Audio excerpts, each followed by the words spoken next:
श्री नरेंद्र मोदी जी।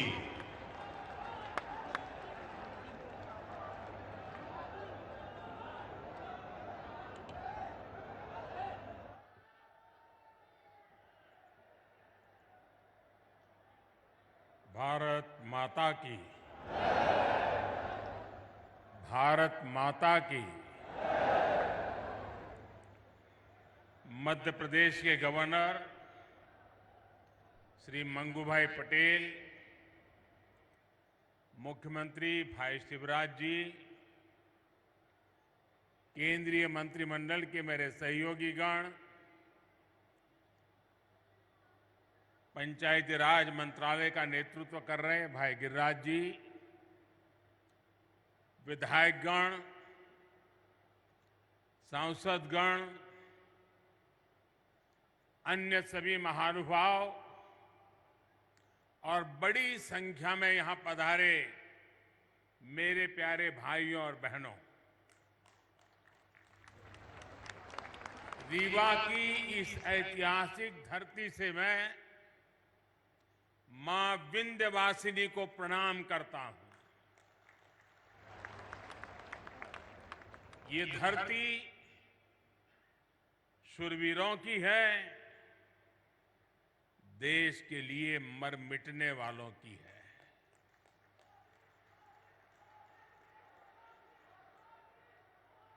मैं अनगिनत बार रीवा आया हूं, आपके बीच आया हूं और हमेशा मुझे आपका भरपूर प्यार और स्नेह मिलता रहा है।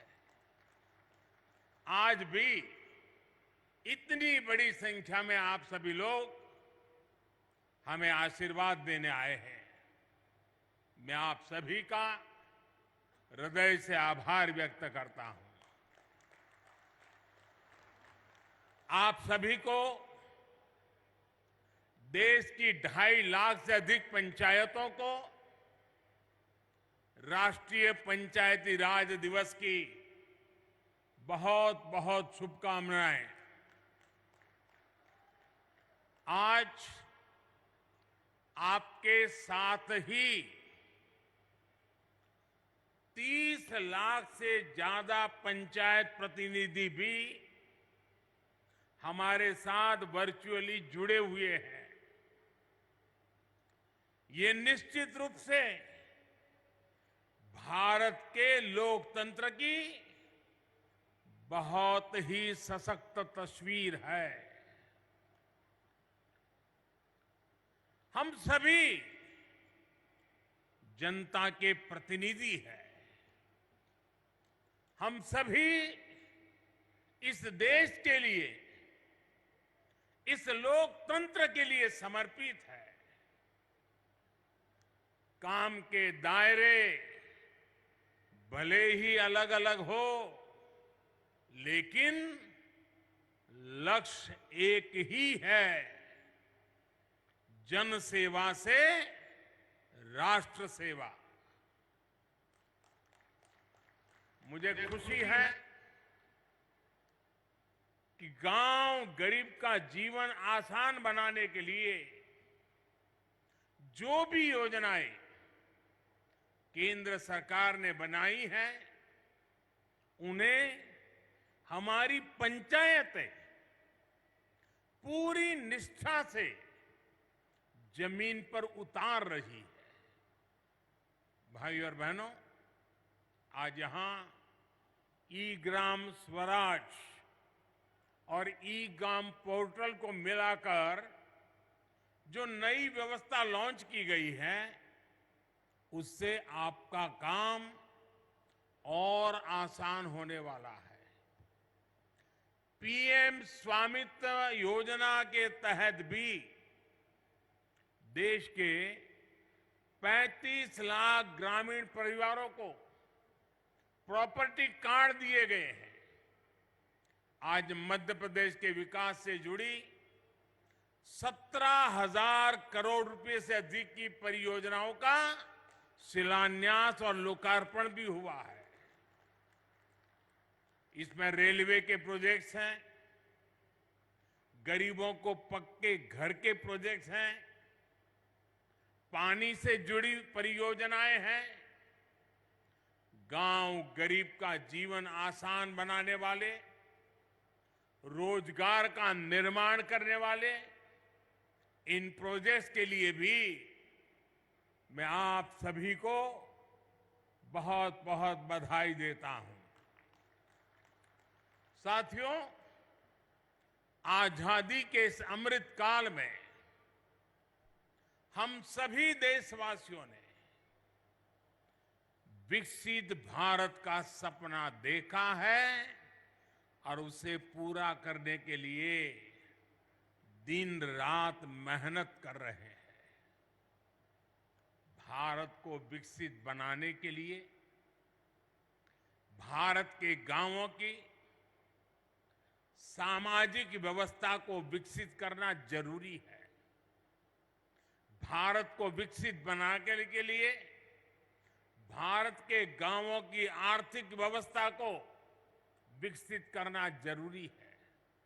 भारत को विकसित बनाने के लिए भारत के गांवों की पंचायत व्यवस्था, पंचायती व्यवस्था को भी विकसित करना जरूरी है। इसी सोच के साथ हमारी सरकार देश की पंचायती राज व्यवस्था को मजबूत करने के लिए लगातार काम कर रही है। पहले की सरकारों ने कैसे पंचायतों से भेदभाव किया और उनसे उल्टा कैसे हम उन्हें सशक्त कर रहे हैं, पंचायतों में सुविधा बढ़ा रहे हैं, ये आज गांव वाले भी देख रहे हैं, देश के लोग भी देख रहे हैं। 2014 के पहले पंचायतों के लिए वित्त आयोग का अनुदान 17,000 करोड़ रुपए से भी कम था। आंकड़ा याद रखोगे आप? आंकड़ा याद रखोगे? कुछ आप बताओगे तो मुझे पता चलेगा। याद रखोगे? 14 के पहले 17,000 करोड़ से कम। क्या इतनी कम राशि से इतना बड़ा देश, इतनी सारी पंचायतें कैसे अपना काम कर पाती? 2014 में हमारी सरकार आने के बाद पंचायतों को मिलने वाला ये अनुदान 70,000 से बढ़ाकर 2 लाख करोड़ रुपए से ज्यादा हो गया है। आप बताएंगे मैंने कितना बताया? पहले कितना था, अब कितना हुआ? चला जाए साहब। अब आप अंदाज लगा सकते हैं काम कैसे करते हैं। मैं आपको 2 और उदाहरण देता हूं। 2014 से पहले के 10 वर्षों में, मैं उन 10 साल की बात करता हूं, केंद्र सरकार की मदद से 6,000 के आसपास ही पंचायत भवन बनवाए गए थे। पूरे देश में करीब करीब 6,000 पंचायत घर बने थे। हमारी सरकार ने 8 साल के अंदर अंदर 30,000 से ज्यादा नए पंचायतों भवन का निर्माण करवा चुकी है। अब ये आंकड़ा भी बताएगा कि हम गांवों के लिए कितने समर्पित हैं। पहले की सरकार ने ग्राम पंचायतों तक ऑप्टिकल फाइबर पहुंचाने की योजना भी शुरू की थी, लेकिन उस योजना के तहत देश की 70 से भी कम, 100 भी नहीं, 70 से भी कम ग्राम पंचायतों को ऑप्टिकल फाइबर से जोड़ा गया था। वो भी शहर के बाहर जो नजदीक में पंचायत पड़ती थी वहां पर गए थे। ये हमारी सरकार है जो देश की 2 लाख से ज्यादा पंचायतों तक ऑप्टिकल फाइबर को ले गई है। फर्क साफ है दोस्तों। आजादी के बाद की सरकारों ने कैसे भारत की पंचायती राज व्यवस्था को ध्वस्त किया, मैं इसके विस्तार में नहीं जाना चाहता। जो व्यवस्था आजादी के भी सैकड़ों वर्ष, हजारों वर्षों पहले से थी, उसी पंचायती राज व्यवस्था पर आजादी के बाद भरोसा ही नहीं किया गया। पूज्य बापू कहते थे, भारत की आत्मा गांवों में बसती है, लेकिन कांग्रेस ने गांधी के विचारों को भी अनसुना कर दिया। 90 के दशक में पंचायती राज के नाम पर खानापूर्ति जरूर की गई, लेकिन फिर भी पंचायतों की तरफ वो ध्यान नहीं दिया गया जिसकी जरूरत थी। साथियों, 2014 के बाद से देश ने अपनी पंचायतों के सशक्तिकरण का बीड़ा उठाया है और आज इसके परिणाम नजर आ रहे हैं। आज भारत की पंचायतें गांवों के विकास की प्राणवायु बनकर उभर रही है। ग्राम पंचायतें गांव की आवश्यकता के अनुसार गांव का विकास करें, इसके लिए ग्राम पंचायत विकास योजना बनाकर काम किया जा रहा है।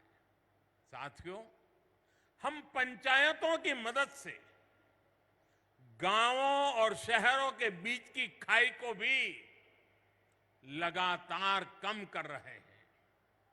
डिजिटल क्रांति के इस दौर में अब पंचायतों को भी स्मार्ट बनाया जा रहा है। आज पंचायत स्तर पर योजनाएं बनाने से लेकर उन्हें लागू करने तक में टेक्नोलॉजी का भरपूर इस्तेमाल हो रहा है। जैसे आप लोग अमृत सरोवर पर इतना काम कर रहे हैं, इन अमृत सरोवरों के लिए जगह चुनने में, काम पूरा करने में हर स्तर पर टेक्नोलॉजी का खूब इस्तेमाल हुआ है। आज यहां ई Gram Swaraj jam integrated portal का शुभारंभ भी किया गया है। इससे पंचायतों के माध्यम से होने वाली खरीद की प्रक्रिया सरल और पारदर्शी बनेगी।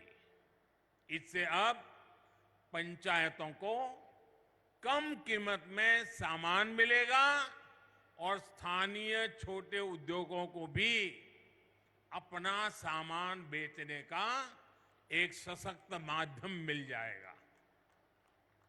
दिव्यांगों के लिए ट्राइसिकल हो या बच्चों की पढ़ाई से जुड़ी चीजें, पंचायतों के सब सामान इस पोर्टल पर आसानी से मिलेगा। भाई और बहनों, आधुनिक टेक्नोलॉजी का एक और लाभ हम पीएम स्वामित्व योजना में भी देख रहे हैं। हमारे यहां गांव के घरों के प्रॉपर्टी के कागजों को लेकर बहुत उलझने रही है।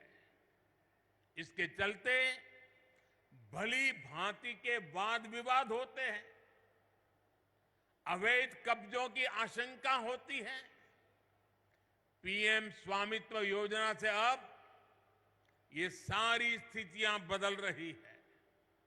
आज गांव-गांव में ड्रोन टेक्नोलॉजी से सर्वे हो रहा है, मैप बन रहे हैं। इसके आधार पर बिना किसी भेदभाव के कानूनी दस्तावेज लोगों के हाथ में सौंपे जा रहे हैं। अभी तक देश भर में 75,000 गांवों में प्रॉपर्टी कार्ड देने का कार्य पूरा हो चुका है और मुझे खुशी है कि मध्य प्रदेश की सरकार इसमें बहुत बेहतरीन काम कर रही है। साथियों, मैं कई बार सोचता हूं कि छिंदवाड़ा के जिन लोगों पर आपने लंबे समय तक भरोसा किया, वो आपके विकास को लेकर, इस क्षेत्र के विकास को लेकर इतना उदासीन क्यों रहे? इसका जवाब कुछ राजनीतिक दलों की सोच में है। आजादी के बाद जिस दल ने सबसे ज्यादा समय तक सरकार चलाई, उसने ही हमारे गांवों का भरोसा तोड़ दिया। गांव में रहने वाले लोग, गांव के स्कूल, गांव की सड़कें, गांव की बिजली, गांव में भंडारण के स्थान, गांव की अर्थव्यवस्था, कांग्रेस शासन के दौरान सबको सरकारी प्राथमिकताओं में सबसे निचले पायदान पर रखा गया। भाइयों और बहनों, देश की आधी से ज्यादा आबादी जिन गांवों में रहती है, उन गांवों के साथ इस तरह सौतेला व्यवहार करके देश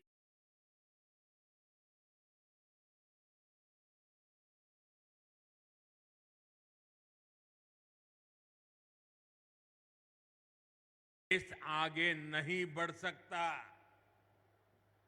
इसलिए घर बने हैं, उसमें से 3 करोड़ से अधिक घर गांव में ही तो बने हैं। और इसमें भी बड़ी बात यह है कि इन ज्यादातर घरों में मालिकाना हक हमारी बहनों, बेटियों, माताओं का भी है। हमारे यहां एक ऐसी ट्रेडिशन चली, घर हो तो पुरुष के नाम पर, दुकान हो पुरुष के नाम पर, गाड़ी हो पुरुष के नाम पर, खेत हो पुरुष के नाम पर, महिलाओं के नाम पर कुछ होता ही नहीं था। हमने ये रिवाज बदला है और मालिकाना हक हमारी माताएं, बहनें, बेटियां बने। साथियों, भाजपा की सरकार ने देश की करोड़ों महिलाओं को घर की मालकिन बनाया है। और आप जानते हैं, आज के समय में पीएम आवास का हर घर लाख रुपए से भी ज्यादा कीमत का होता है। यानी भाजपा ने देश में करोड़ों दीदी को लखपति दीदी बनाया है। मैं इन सभी लखपति दीदियों को प्रणाम करता हूं। आप आशीर्वाद दीजिए कि देश में और कोटि कोटि दीदी भी लखपति बने, इसके लिए हम काम करते रहे। आज ही यहां 4 लाख लोगों का उनके अपने पक्के घर में गृह प्रवेश हुआ है। इसमें भी बहुत बड़ी संख्या में लखपति दीदी बन गई है। मैं सभी को बहुत बहुत बधाई देता हूं। साथियों, पीएम सौभाग्य योजना के तहत जिन 2.5 करोड़ घरों में बिजली पहुंची, उनमें से ज्यादातर गांव के ही घर हैं।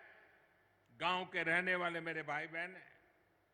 गांव के लोगों के लिए हमारी सरकार ने हर घर जल योजना भी शुरू की है। सिर्फ 3-4 साल में इस योजना की वजह से देश के 9 करोड़ से अधिक ग्रामीण परिवारों को घर में नल से जल मिलने लगा है। यहां एमपी में भी गांव में रहने वाले सिर्फ 13 लाख परिवारों तक नल से जल पहुंचता था। पहले की बात करता हूं। आज एमपी के गांवों में करीब करीब 60 लाख घरों तक नल से जल पहुंचने लगा है। और आपका एक जिला तो 100% हो गया है। साथियों, हमारे गांव के लोगों का पहले देश के बैंकों पर अधिकारी नहीं माना जाता था, बुला दिया गया था। गांव के ज्यादातर लोगों के पास ना बैंक खाते होते थे और ना ही उन्हें बैंकों से सुविधा मिलती थी। बैंक खाता ना होने की वजह से सरकार जो पैसा गरीबों के लिए भेजती थी वो भी बीच में ही लूट जाता था। हमारी सरकार ने इसे भी पूरी तरह बदल दिया है। हमने जनधन योजना चलाकर गांव के 40 करोड़ से ज्यादा लोगों के बैंक खाते खुलवाए। हमने इंडिया पोस्ट पेमेंट बैंक के माध्यम से पोस्ट ऑफिस का उपयोग करके गांवों तक बैंकों की पहुंच बढ़ाई। हमने लाखों बैंक मित्र बनाए, बैंक सखियों को प्रशिक्षित किया। आज इसका प्रभाव देश के हर गांव में नजर आ रहा है। देश के गांवों को जब बैंकों की ताकत मिली है तो खेती किसानी से लेकर व्यापार कारोबार तक सब में गांव के लोगों की मदद हो रही है। साथियों, पहले की सरकारों ने भारत के गांवों के साथ एक और बड़ा अन्याय किया था। पहले की सरकारें गांव के लिए पैसे खर्च करने से बचती थी। गांव अपने आप में कोई वोट बैंक तो था ही नहीं, इसलिए उन्हें नजरअंदाज किया जाता था। गांव के लोगों को बांटकर कई राजनीतिक दल अपनी दुकान चला रहे थे। भारतीय जनता पार्टी ने गांवों के साथ हो रहे इस अन्याय को भी समाप्त कर दिया है। हमारी सरकार ने गांवों के विकास के लिए भी तिजोरी खोल दी। आप देखिए, हर घर जल योजना पर 3.5 लाख करोड़ रुपए से ज्यादा खर्च किया जा रहा है। पीएम आवास योजना पर भी लाखों करोड़ रुपए खर्च किए जा रहे हैं। दशकों से अधिक अधूरी पड़ी सिंचाई परियोजनाओं को पूरा करने के लिए 1 लाख करोड़ रुपए खर्च किए जा रहे हैं। पीएम ग्रामीण सड़क योजना पर भी हजारों करोड़ रुपए खर्च किए जा रहे हैं। पीएम किसान सम्मान निधि के तहत भी सरकार ने करीब करीब 2.5 लाख करोड़ रुपए सीधे किसानों के बैंक खातों में भेजे हैं। यहां एमपी के लगभग 90 लाख किसानों को भी 18,500 करोड़ रुपए इस योजना के तहत मिले हैं। इस निधि से रीवा के किसानों को भी करीब करीब 500 करोड़ रुपया मिले हैं। हमारी सरकार ने जो एमएसपी बढ़ाई है उससे भी गांवों में हजारों करोड़ रुपए अतिरिक्त पहुंचे हैं। कोरोना के इस काल में पिछले 3 साल से हमारी सरकार गांव में रहने वाले गरीबों को मुफ्त राशन दे रही है। गरीब कल्याण की इस योजना पर भी 3 लाख करोड़ रुपए से अधिक खर्च किए जा रहे हैं। साथियों, जब गांव में विकास के इतने काम होते हैं, जब इतना सारा पैसा खर्च होता है, तो गांव में रोजगार के अवसर भी बनते हैं। गांव में रोजगार, स्वरोजगार को गति देने के लिए, गांव के लोगों को गांव में ही काम देने के लिए केंद्र सरकार मुद्रा योजना भी चला रही है। मुद्रा योजना के तहत लोगों को बीते वर्षों में 24 लाख करोड़ रुपए की मदद दी गई है। इससे गांवों में भी करोड़ों लोगों ने अपना रोजगार शुरू किया है। मुद्रा योजना की बहुत बड़ी लाभार्थी भी हमारी बहनें हैं, बेटियां हैं, माताएं हैं। हमारी सरकार की योजनाएं किस तरह गांव में महिला सशक्तिकरण कर रही है, गांव में महिलाओं को आर्थिक रूप से सशक्त कर रही है, उसकी चर्चा आज हर तरफ है। बीते 9 साल में 9 करोड़ महिलाएं सेल्फ हेल्प ग्रुप में शामिल हुई है। यहां मध्य प्रदेश में भी 50 लाख से ज्यादा महिलाएं स्वयं सहायता समूहों से जुड़ी है। हमारी सरकार में हर स्वयं सहायता समूह को बिना बैंक गारंटी 20 लाख रुपए तक का ऋण दिया जा रहा है। कितने ही लघु उद्योगों की कमान अब महिलाएं ही संभाल रही है। यहां तो राज्य सरकार ने हर जिले में दीदी कैफे भी बनाया है। पिछले पंचायत चुनावों में सेल्फ हेल्प ग्रुप से जुड़ी करीब 17,000 बहनें पंचायत प्रतिनिधि के तौर पर चुनी गई है। ये अपने आप में बड़े गर्व की बात है। मैं मध्य प्रदेश की नारी शक्ति को इसके लिए फिर एक बार बहुत बहुत बधाई देता हूं। साथियों, आज यहां आजादी के अमृत महोत्सव में समावेशी विकास का अभियान भी शुरू हुआ है। ये विकसित भारत के निर्माण के लिए सबका प्रयास के भाव को सशक्त करने वाला है। विकसित भारत के लिए देश की हर पंचायत, हर संस्था का प्रतिनिधि, हर नागरिक, हम सबको जुटना होगा। ये तभी संभव है जब हर मूल सुविधा तेजी से 100% लाभार्थी तक पहुंचे, बिना किसी भेदभाव के पहुंचे। इसमें आप सभी पंचायत प्रतिनिधियों की भूमिका बहुत बड़ी है। भाई और बहनों, पंचायतों द्वारा खेती से जुड़ी नई व्यवस्थाओं को लेकर भी जागरूकता अभियान चलाने की जरूरत है।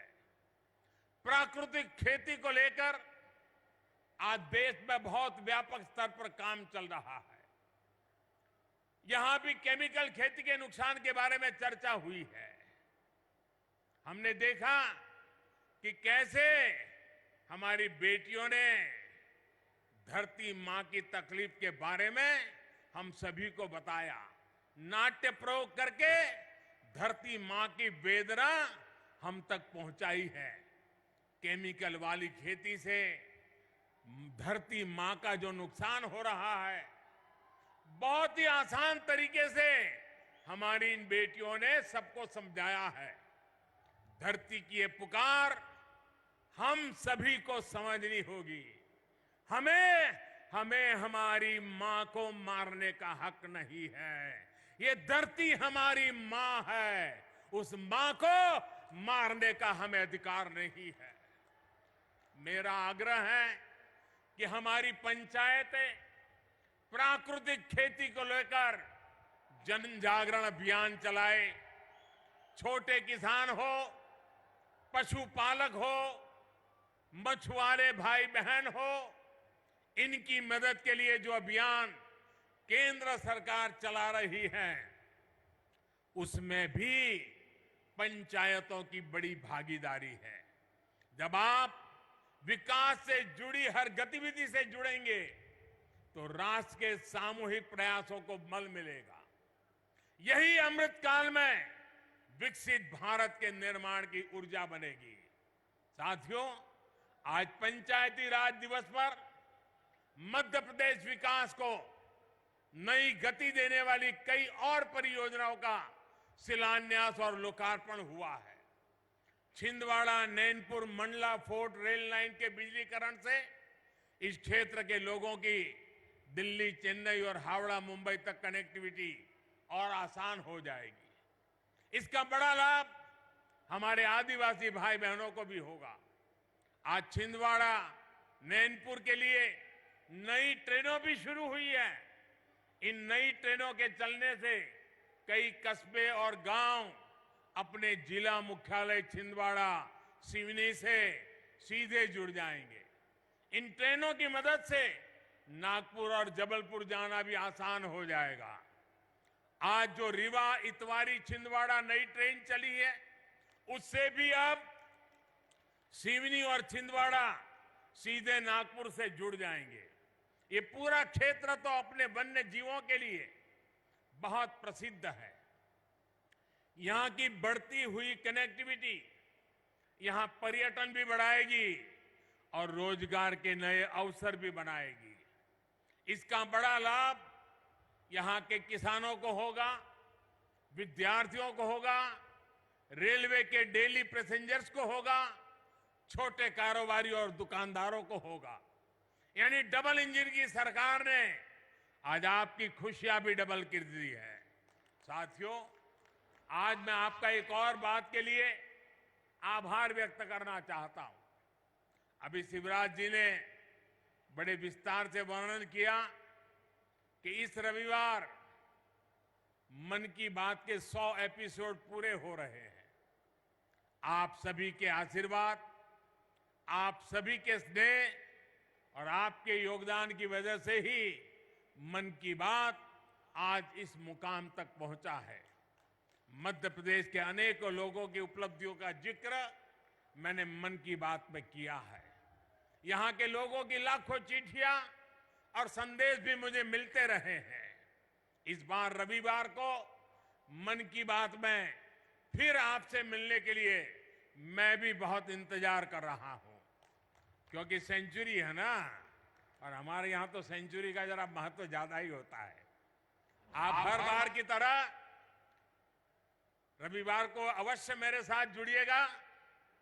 इसी आग्रह के साथ मैं अपनी बात समाप्त करता हूं। एक बार फिर आप सभी को पंचायती राज दिवस की अनेक अनेक शुभकामनाएं देता हूं। बहुत बहुत धन्यवाद।